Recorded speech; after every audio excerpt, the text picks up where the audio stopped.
اللهم أرنا حق حقا وارزقنا اتباعه وأرنا باطلا باطلا وارزقنا اجتنابه اللهم ألهمني رشدي وعذني من شر نفسي ربنا آتنا من لدنك رحمة وهيئ لنا من أمرنا رشدا اللهم زدنا علما نافعا وارزقنا فهما واسعا والحمد لله رب العالمين.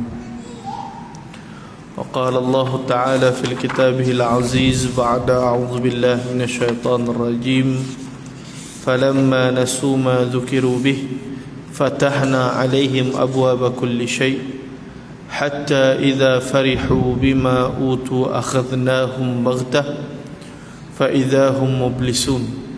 صدق الله العظيم. Amma ba'du. Yang dihormati lagi dikasihi Nadhir dan jawatan kuasa masjid, Ashabul Fadilah, Tuan Imam Bilal, hadiri muslimin muslimat sidang jamaah yang dikasihi oleh Allah Ta'ala sekalian. Alhamdulillah, pertama dan selamanya kita memanjatkan setinggi-tinggi syukur kehadrat Allah Ta'ala di atas limpahan kurniaan nikmat yang Allah Subhanahu wa taala anugerahkan, yaitu nikmat iman dan Islam.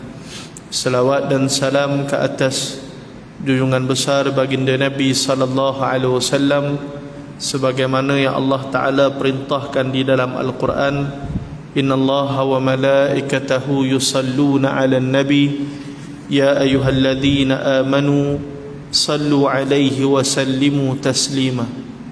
Sungguh Allah Subhanahu wa taala dan para malaikat berselawat ke atas Nabi, maka orang yang beriman ucapkanlah salawat dan salam ke atasnya. Amma ba'du.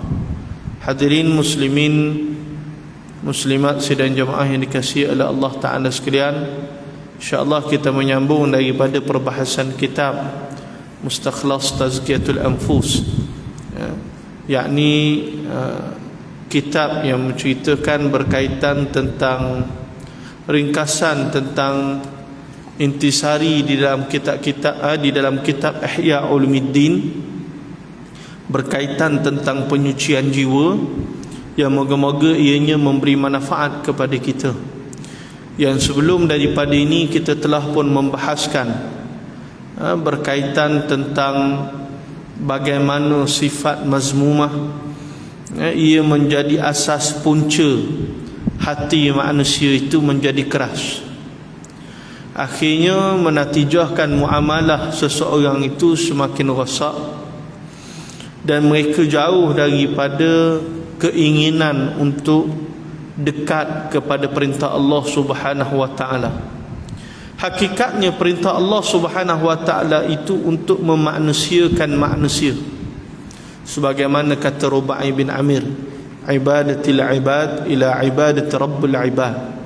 Tujuan besar agama ini mengajar manusia itu menjadi manusia dengan tunduk dan patuh kepada perintah Allah Subhanahu wa taala, bukan menghambakan diri kepada selain daripada Allah, bukanlah menghambakan diri kepada nafsunya, apatah lagi bertukar sifat-sifat kebinatangan pada dirinya dengan dia menyerahkan dirinya pada kehendak syaitan. Dalam Quran Allah Ta'ala menyebutkan, wa may ya'shu an dzikrir rahman nuqayyid lahu syaitanan fahuwa lahu qarin. Siapa yang berpaling daripada peringatan Tuhan yang Maha Penyayang, maka nuqayyid lahu syaitanan, diadakan baginya syaitan sebagai teman rapat, teman setia yang memesongkan mereka daripada perintah Allah Subhanahu wa taala. Hadirin muslimin muslimat sidang jamaah yang dikasihi oleh Allah Taala, kita menyambung daripada muqaddimah kitab. Kata pengarang, qala muallifu rahimahullahu taala wa nafa'ana bi ulumihi wa ulumi syekhina fid darain amin. Kata pengarang rahimahullahu taala, moga-moga bermanfaat ilmunya dan ilmu guru-guru kita bagi dua tempat tinggal, iaitu di dunia dan juga di hari akhirat. Jadi telah jelas bahawa penyebab kepada kematian hati adalah kehilangan nilai-nilai jati diri dan keimanan seperti sabar, syukur, takut kepada Allah. Itu semua penting demi maslahat kehidupan. Dan jika sudah jelas pula bahawa akibat kepada kematian hati adalah adanya dengki, ujub, penipuan, itu semua adalah perkara-perkara yang sangat berbahaya bagi kehidupan. Maka penumpuan kepada pengkajian nilai-nilai ini menjadi kewajipan bagi orang-orang yang mengkehendaki perbaikan kehidupan pribadi maupun masyarakat.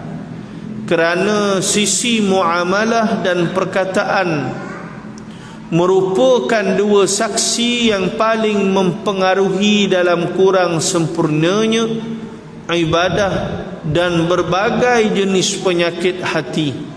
Maka kedua sisi ini kami berikan perhatian di dalam kitab ini. Pengarang rahimahullah ta'ala sebut di dalam muqaddimah kitab bahawa jelas apabila kita membahaskan punca yang membuatkan hati manusia ini mati adalah sifat-sifat mazmumah. Sehingga dengan sifat mazmumah itu menjadikan seorang Muslim itu kehilangan jati dirinya, apatah lagi nilai-nilai keimanan yang subur padanya, seperti sifat sabar, syukur, takwa dan lain-lain. Sifat mazmumah itu sedikit demi sedikit akan memakan nilai-nilai mahmudah yang ada dalam jiwa seseorang Muslim, sehingga mereka tidak jelas lagi perjalanan kehidupan mereka. Hanya bermula dengan muqaddimah sifat hasan. Al-hasadu la ya'kuluna al-hasanat kama ta'kuluna an-narul hatab. Hasad itu memamah segala kebaikan dan kebajikan sebagaimana api membakar kayu api. Sidang jemaah yang dikasihi Allah, kerana itu sifat dengki, sifat ujub, mereka yang suka menipu orang lain, semua ini sifat-sifat yang sangat berbahaya. Walaupun dia ada sedikit pada diri orang yang beriman, kelama-lamaan ia akan membuatkan merebak di dalam jiwa dan hati, yang akhirnya menatijahkan orang beriman itu semakin tertutup hatinya daripada petunjuk. Hasad ni bahaya. Sehingga mereka yang dirasuki dengan sifat hasad ini, mereka tidak kenal siapa guru, siapa kawan, siapa orang yang beriman, lalu menenggelamkan mereka daripada melihat kebenaran. Fatbi'ala qulubihim fahum la yafqahun, sehingga dipatri hati mereka tidak dapat membezakan di antara kebenaran dan kebatilan. Dan hadirin hadirat mati Allah Subhanahu wa taala sekalian, maka penumpuan kepada ilmu pengkajian, apatah lagi memahami perkara-perkara yang berkait tentang tazkiyatul anfus, penyucian jiwa ini sepatutnya menjadi prioriti di kalangan umat Islam, supaya tidak membuatkan mereka tersasar jauh daripada petunjuk Allah Subhanahu wa taala. Kerana itu sisi muamalah, sisi perkataan, dua benda ini, dua sisi ini, ianya sangat mempengaruhi ibadah dan hati seseorang. Bagaimana muamalah mereka sehari-harian, perkataan mereka, apa yang mereka lafazkan sehari-harian, itulah yang memberi kesan kepada bentuk ibadah dan hati mereka. Apa yang keluar daripada mulut mereka setiap hari. Kalau daripada mulut mereka yang keluar adalah perkataan yang tidak mengingati Allah, apatah lagi perkataan-perkataan yang buruk, maka ia akan menatijahkan hati seseorang itu bertambah rosak. Adapun orang yang beriman yang terpancul daripada lidah mereka adalah perkataan yang mendekatkan mereka kepada Allah Azza wa Jalla. Yang terpancul keluar daripada mulut mereka adalah perkataan yang menambahkan kecintaannya kepada Rasulullah. Perkataan yang terpancul keluar daripada mulut mereka adalah perkataan-perkataan yang mengajak manusia kepada Allah dan menjaga agama Allah. Sekiranya perkataan itu yang keluar daripada mulut mereka, itulah yang akan menatijahkan isi hati mereka. Kerana apa yang terkandung di dalam hati itu akan dizahirkan melalui lidah. Kerana itu baginda Nabi menyebutkan tanda orang beriman ini manusia selamat dengan lidah mereka. Malah bila sebut amalan yang boleh memberi manfaat kepada manusia di hari akhirat kelak, di antara amalan tersebut adalah lidah.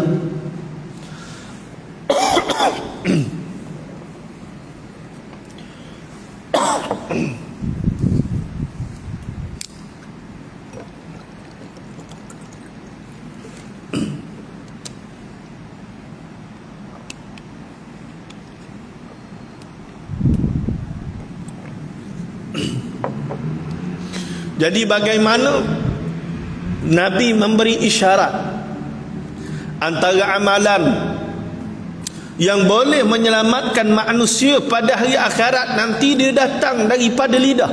Dua benda kata Nabi. Au kalimati haqqi taquluha au kalimati syarri taskutu anha. Dua perkara. Pertama, perkataan yang baik, yang benar, yang keluar daripada lidahnya, yang dia bercakap dengannya, yang dia tuturkan, dia sampaikan kepada orang lain. Dan yang kedua, au kalimati syarri tasqutu anha, perkataan yang buruk yang didiamkannya, yakni dia menahan lidahnya dari menuturkan perkataan-perkataan yang buruk, sama ada ghibah, mengumpat, buhtan, memfitnah orang lain dan lain-lain. Dua sisi inilah, dua perkara ini, muamalah kehidupan harian mereka, dan yang keduanya adalah perkataan mereka. Dua sisi ini akan memberikan kesan yang mendalam kepada hati manusia, dan ia memberi kesan kepada ibadah manusia. Nah, tuan-tuan, kita nak lihat seseorang itu ibadahnya sempurna, baik, ibadahnya tadi berjaya menahan dirinya daripada melakukan kemaksiatan. Itu tanda ibadahnya tepat. Tanda seorang salatnya khusyuk adalah salatnya berjaya menahan dirinya daripada melakukan kemaksiatan. As-salata tanha 'anil fahsya'i wal munkar. Salat yang berjaya menahan seseorang itu daripada fahsya' dan munkar adalah salat yang dilaksanakan, yang memenuhi syarat, yang sampai kepada matlamat salat. Tapi berapa ramai manusia yang melaksanakan salat pada hari ini, salat yang dilaksanakan tidak berjaya menahannya daripada melakukan kejahatan dan kemaksiatan, kerana berpunca daripada pelaksanaan ibadah itu tidak tepat. Dan yang keduanya, ibadah harian, muamalah hariannya adalah muamalah yang berdosa. Bagaimana dia nak hadir sebagai hamba yang khusyuk, yang patuh kepada perintah Tuhan di dalam salatnya, sekiranya kedudukan luar salatnya senantiasa melanggar perintah Allah Azza wa Jalla. Sebab tu ibadah harian ini dia memberi kesan muamalah kehidupan kita sehari-harian ini, ia memberi kesan kepada ibadah kita, tuan-tuan. Ya. Dan perkataan kita, apa yang kita tuturkan setiap hari juga memberi kesan kepada ibadah dan kepada hati kita. Apakah perkataan kita itu menerangkan jiwa dan hati setiap hari ataupun tidak?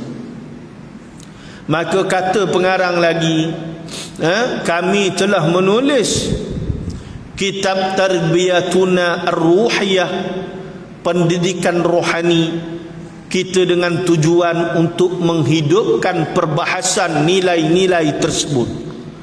Tetapi sangat sedikit perinciannya, menimbang banyak buku yang membahas tentang tema-tema penyucian jiwa ini dikritik oleh sebahagian orang kerana banyak mencampur adukkan antara yang samar dan yang jelas.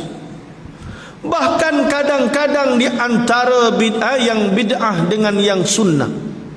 Maka sangat bermaslahat jika kita memilih dari perbicaraan orang yang membahaskan tema seperti ini perkara-perkara yang diperlukan sahaja, di samping aspek-aspek praktis dan terperinci dalam ilmu tazkiyah, penyucian jiwa, dan perkara-perkara yang diperlukan oleh amalan pembaharuan nilai-nilai iman serta hati, dan amalan pembaharuan adab dan hubungan.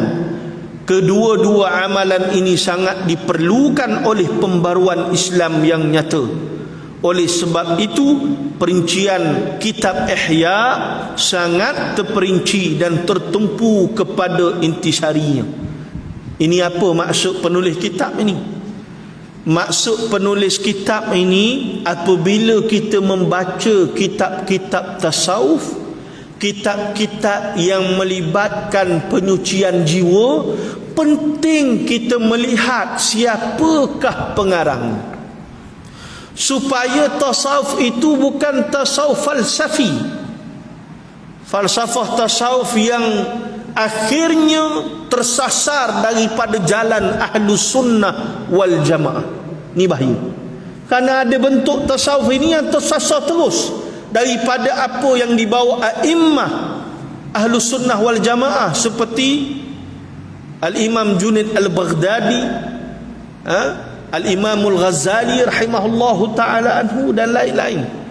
Ini bahaya, kerana wujudnya kelompok batiniyah ini, hari ini wujud golongan kebatinan, yang akhirnya perlahan, setapak demi setapak, mengajak manusia jauh daripada syariat. Sehingga akhirnya semua bidang hendak ditasawufkan. Bila menyebut tentang tafsir, dia cuba membawa sisi lain daripada apa yang dibawa oleh para mufassiri. Contohnya tentang perbincangan suratul Ikhlas.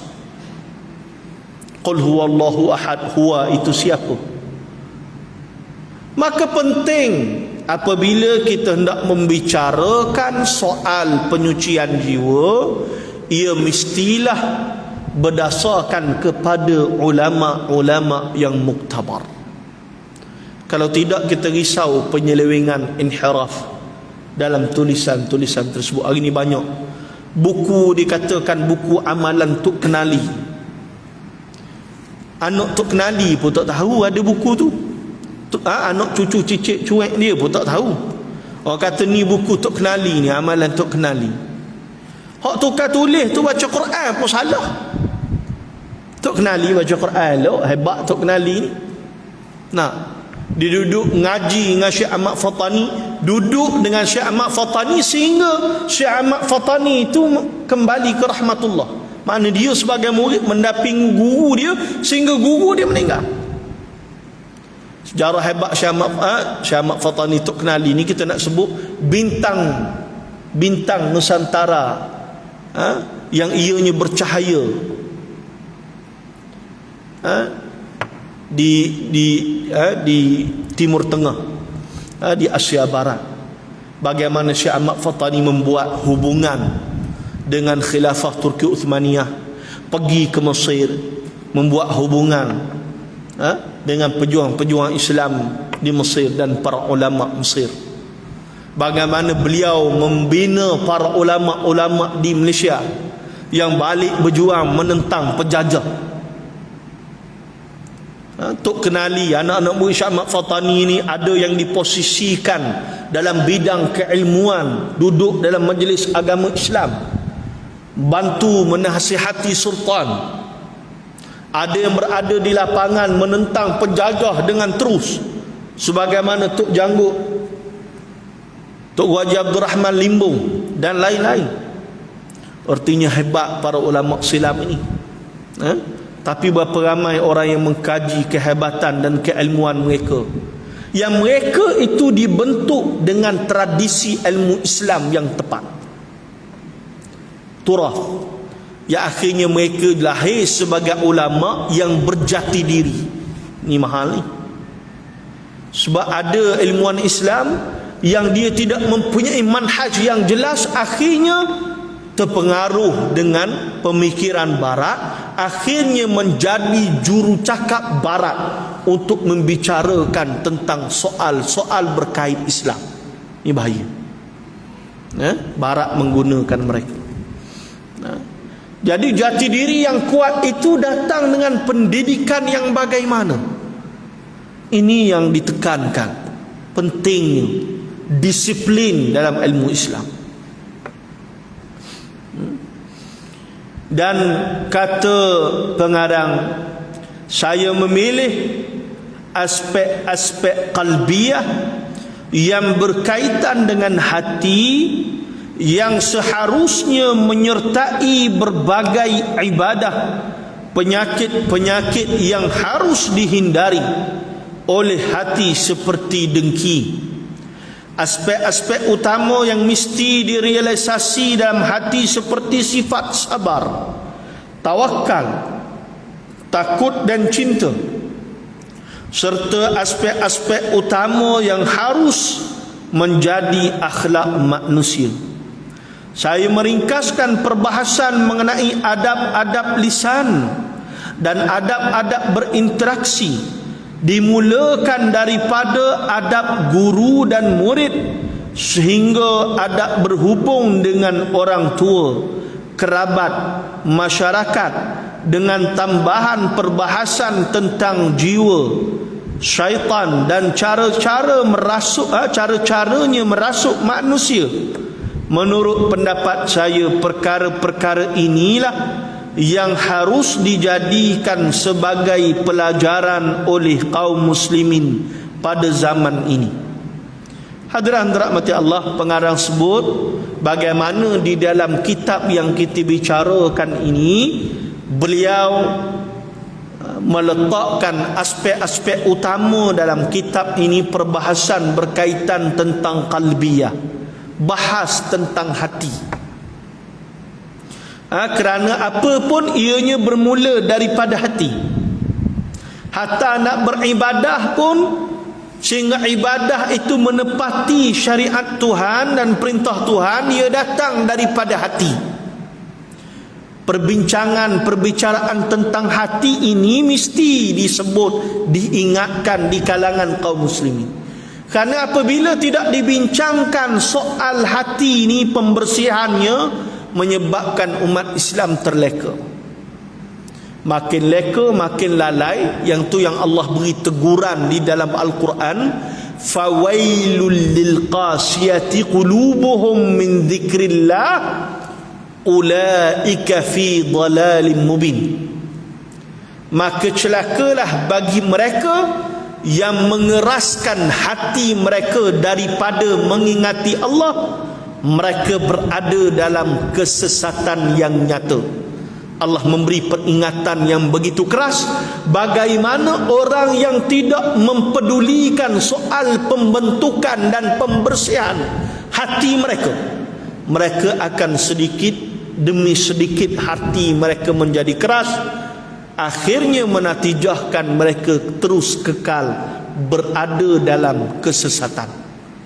Ini kerana itu kita lihat para ulama tasawuf dalam kitab mereka membincangkan bagaimana mengajak manusia membebaskan diri daripada sifat mazmumah, ataupun bahasa kita, bahasa masyarakat kita ni, sifat-sifat toksik yang wujud dalam masyarakat. Kerana dengan sifat toksik itu dia menyebarkan kerosakan tersebut, sehingga manusia beranggapan bahawa mengatakan suatu yang buruk tidak lagi menjadi masalah di dalam masyarakat.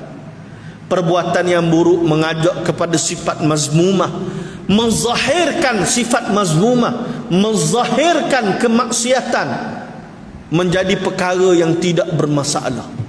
Suatu ada orang dia buat maksiat, dia bangga dengan maksiat, apatah lagi dia tak malu segan silu dengan kemaksiatan yang dilakukannya. Ini bahaya, kerana perbuatan itu termasuk di dalam hadis Nabi, mereka yang tidak diampunkan oleh Allah Subhanahu wa taala.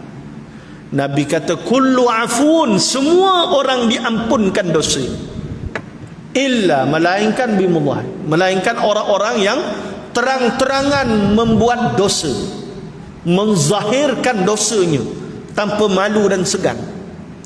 Hari ni banyak wujud orang tak malu segan buat dosa. Dia bangga buat dosa, diisi dalam Instagram dia, Twitter dia, Facebook dia, media sosial dia, menzahirkan baginya dosa itu tidak ada sebarang masalah. Ini penyakit hati dan penyakit yang cuba disebarkan, menormalisasikan bentuk dosa kepada manusia. Wa'iyadzubillah. Sekiranya ia ini cerap dibiarkan, maka ia akan menzahirkan masyarakat yang redha dengan dosa, dan lama kelamaan menjadikan kita masyarakat yang tidak mendapat kebaikan, apatah lagi tidak mendapat rahmat, dia tidak mendapat petunjuk daripada Allah Subhanahu wa taala. Sebaliknya, orang yang berbicara tentang menyelamatkan manusia daripada kerosakan dosa, mengajak manusia supaya membersihkan jiwa, terus dipandang jelek. Kerana apa? Kerana sudah sebati dengan dosa. Kita jangan jadikan masyarakat kita masyarakat yang sebati dengan dosa. Dan hadirin mati Allah Subhanahu wa taala, maka dalam kitab ini ia membicarakan soal pembersihan hati dan jiwa, ibadah-ibadah bagaimana membersihkan hati, dan apakah penyakit-penyakit hati yang mesti dihindari. Hasad, sifat-sifat mazmumah tadi, dan sifat-sifat yang mesti diserapkan dalam jiwa, sabar, tawakal, khauf, takut kepada Allah, hub, cinta, dan lain-lain. Maka pengarang sebut bagaimana di dalam kitab ini dia meletakkan topik-topik, bab-bab adab lisan, bagaimana kerana adab lisan itu berkait dengan interaksi. Tadi kita sebut dua benda yang memberi kesan kepada hati dan ibadah. Dua benda yang beri kesan pada hati dan ibadah, iaitu muamalah dan perkataan. Yang beri kesan pada ibadah kita, beri kesan pada hati kita adalah bagaimana kita bermuamalah sehari-hari. Apakah ia menepati yang ditunjuki oleh Rasulullah, yang diperintahkan oleh Rasulullah, yang diperintahkan oleh Allah Azza wa Jalla, dan apakah perkataan yang keluar daripada mulut kita sehari-hari itu bertepatan dengan perintah Allah dan Rasulnya sallallahu alaihi wasallam. Maka dalam kitab ni cerita bab lisan, kerana lisan tu penting. Dia beri kesan pada hati dan ibadah, kerana ia berkait dengan adab muamalah kita sehari-hari. Dia cerita juga adab bermuamalah, bagaimana kita berinteraksi dengan orang lain. Adab di antara guru dengan murid ini berkait dengan interaksi. Adab dengan orang tua, adab dengan kaum kerabat, adab dalam bermasyarakat. Semua itu disebut dalam kitab ini. Dan perbahasan tentang jiwa, bagaimana syaitan merasuki manusia, cara-caranya merasuki manusia, dengan maksud bagaimana syaitan membisikkan kerosakan, itu juga dibicarakan dalam kitab ini. dan kita di dalam kitab ni kita akan melihat bagaimana pelajaran demi pelajaran yang ditekankan supaya kita tidak tersasar daripada jalan yang tepat dalam menyucikan jiwa. Kemudian kata pengarang,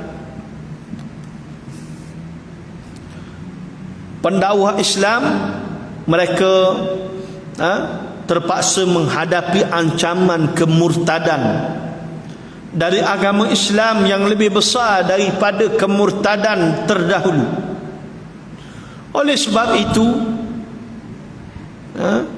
para pendakwah yang menggerakkan seluruh kekuatan ilmiah dan fikriyahnya untuk membebaskan manusia daripada kemurtadan tersebut, maka muncullah aliran pembaruan dalam Islam yang bersifat kontemporari. Ustaz Hasan Al-Banna mendahuluinya, dan dia pemimpin pada setiap kebaikan, dan dialah pencetus dalam hal pemberian nasihat, pengajaran, penyucian jiwa dan lain-lain. Sehingga arus pembaruan ini menjalar ke semua aspek. Ini kerana keperluan pada waktu itu kadang-kadang menuntut penjelasan secara menyeluruh dan kadang-kadang menuntut penjelasan secara terperinci. Oleh sebab itu, sebahagian nilai-nilai tetap bersifat kekal, seperti hakikat perjalanan kerohanian dan hati menuju Allah Subhanahu wa ta'ala. Jadi hadirin rahmati Allah, hari ini mutaakhir ini para pendakwah, penulis kitab ni tulis lama dah, tapi disebut bagaimana pendakwah, para ulama, mereka akan berhadapan dengan gerakan murtad yang lebih besar daripada apa yang dilalui oleh para pendakwah, para ulama yang terdahulu.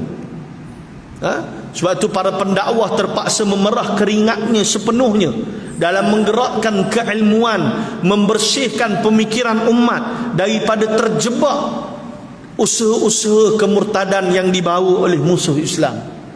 Hari ini banyak perkara yang merisaukan kita, tuan-tuan perempuan.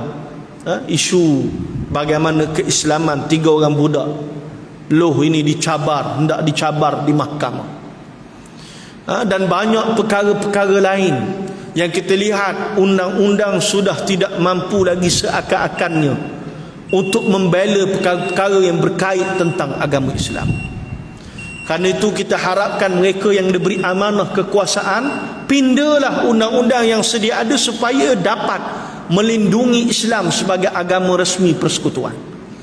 Karena tidak ada apa yang lebih penting bagi kita melainkan untuk mempertahankan agama. Kalau agama anak-anak itu tidak dapat dipertahankan pada hari ini, maka bagaimana mungkin agama anak-anak, cucu, cicit kita dapat dipertahankan kemudian hari? Kalau undang-undang sedia ada tidak dapat memberikan perlindungan. Hanya itu mereka yang diberi amanah kekuasaan, mereka mesti melaksanakan amanah untuk menjaga agama ini. Hadirin rahmati Allah Subhanahu wa taala, saya kira itu sedikit daripada kuliah kita pada malam ini. InsyaAllah kita akan menyambung lagi perbahasan daripada kitab, dan mudah-mudahan Allah Subhanahu wa taala memberkati dan merahmati kita. Dan akhirnya saya memohon izin daripada jawatan kuasa masjid, di belakang sana ada tabung bagi Ma'had Al-Munir. Kita sedang membuka wakaf seluas-luasnya kerana kita sedang dalam proses membeli tanah 1.5 juta di Tanjung Rabuk yang keluasannya 2.5 ekar.